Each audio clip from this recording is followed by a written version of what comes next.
Alright, I know you guys have all been waiting for this. I have too. I'm really quite curious. And being that I just ripped this out of the box a couple hours ago, let's take out little tools and see what's in it. Let's see what's inside the new SkyZone transmitter. How cool is this? Let's see, we get all the little screws out here. How well the thing's made. Now, I'm not no electrical guy, so I can't point out the individual components to you guys. But I can tell you a couple little things. Besides that, we'll show you what's in it. Plastic cover, looks to be a one-piece transmitter. And it's stuck, and I'm going to really try hard not to destroy nothing in my excitement here. Looks like it's just hung up on the plugs, possibly. Yep. Popped right out off the plugs. Looks like some sort of protected coat in here. But it looks like we have a couple of push button switches, a giant heat sink. Man, look at that thing. That's 1/8 inch thick. Nearly 3/16, I bet. Nicely shielded. From what I can see, the soldering looks pretty decent in there.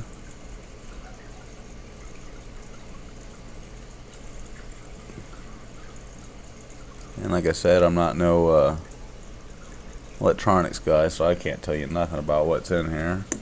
And we just got the screen and the buttons. So that's what's inside the Sky 201 transmitter. Next up, let's take a look and see what's in the Sky 301 3D camera.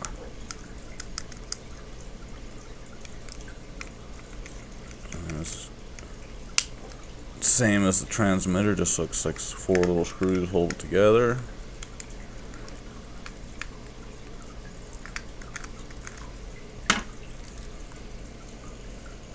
To be a smaller diameter than the ones that came out of the transmitter, so I don't want to mix them up.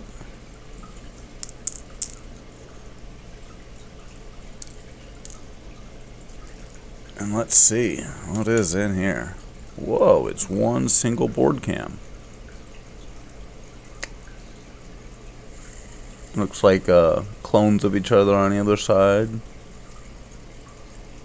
It's branded SkyZone 301.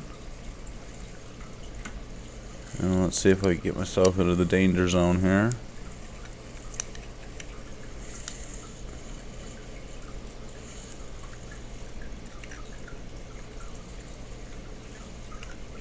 And see what the sensor and everything looks like. Oh wait, it's already fallen out, so maybe we shouldn't have done that. Oh wait, okay, we're good. The board camera just pops out, and then leaves us with a sensor and a camera and a couple of lenses. So there we go, we have a 301 camera here, dual. For the most part, it looks like it's split down the center. The only common component,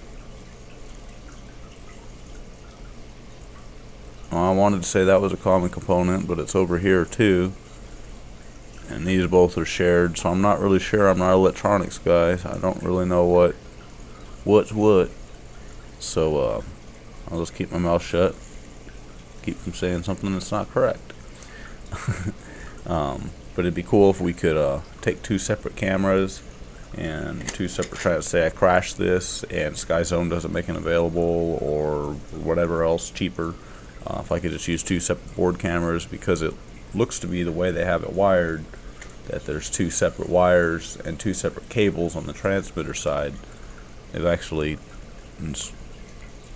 6 wires, 2 sets of 3. So I'm curious on how this all breaks down, and there's a lot more intelligent people out there that are going to be able to help with that.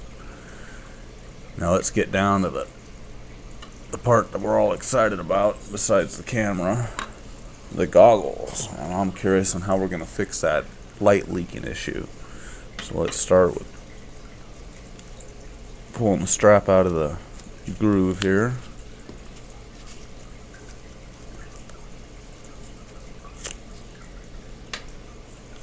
And eye cups, see that up, and seem to lift right off.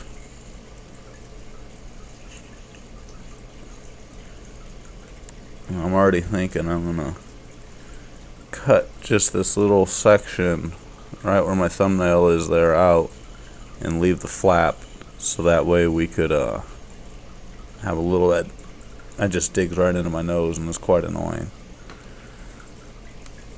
And there's the goggles. Now the lenses here, if you use reading glasses, are supposed to be interchangeable. I'm bummed out there's dust in it already. With the Fat Shark ones, so you could have different Dopplers. Let's pop this open and see what's inside.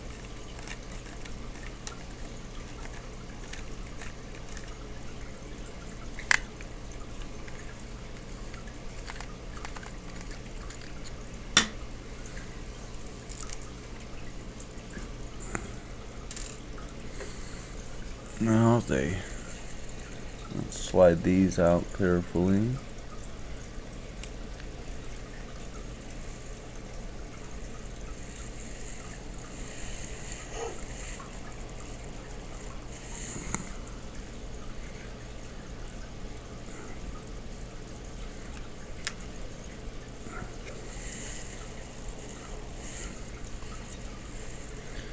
And it'll just pop loose. How do we get this apart here? I don't want to get too excited and destroy my nice new goggles, but I really like to see what's inside.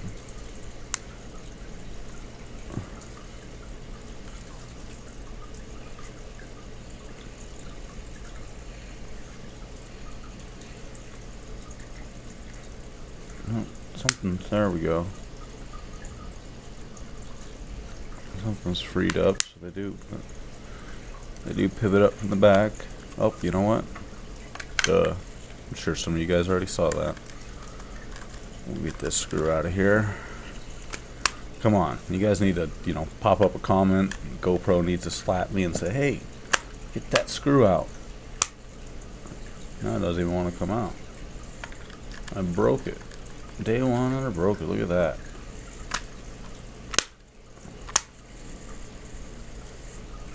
Maybe because it's in a bind. It's a lot happier coming apart now. Oh, I just lost all my switches. That's free, that's free. What do we got going on here? Oh, now we go. Alright, so the switches are hooked together, so it'll make reassembly a lot easier. There's my screw that I want to give itself up. One thing right off I'm seeing when you guys go to, I wouldn't recommend doing this at all, but pay attention to these ribbon cables because you tear them up, and that's the money of it all. Now it doesn't look like it's going to be replaceable in terms of modules. Looks like we have one complete board throughout this whole thing here. Down here I see a board with some electronics on it, so I'm assuming this is the head tracker and takes care of the power management down underneath here. And then over on this side, some more electronics. And it looks like the SD card holder, because I can see my SD card in it. And this is the side where the USB and the AV in and out plugs are in the earphones, so that'll be appropriate. So that's what does all that. We got our buttons up here. It looks like These are our video processing chips for the on-screen display, I'd assume, just from looking at other things, and these are for the video itself processing. Over here, I'd assume that's the magnetometer and accelerometer gyro combo for the head tracker unit. Again, more buttons, the old heavy cable. Kind of a bummer they made this all in one piece, so if you did break something or something did happen, it's, you know, all one piece. You also couldn't, you know, switch to a different module, but it really wouldn't need to do that. This stretched all tight is kind of discerning and kind of a bummer how that is. There we go. Looks like there's some slack to get it up out of the way. That's all kind of not cool. I'm gonna have to do something while I have this apart to block the light coming in around the SMA connectors here, because that's definitely a problem. I'm not sure if I'll cut a neoprene disc and put in there, or use a little hot glue, or I'm not quite sure yet. But regardless, this is the inside of the SkyZone Goggles 3D. IPD, I've also noticed that the IPD squished all the way together is just right for me. And on my previous goggles, the base SDs that I flew all the time, they were just out a little bit from center. So if you have narrower eyes than I do, you're not going to be able to achieve IPD adjustment without modifying something.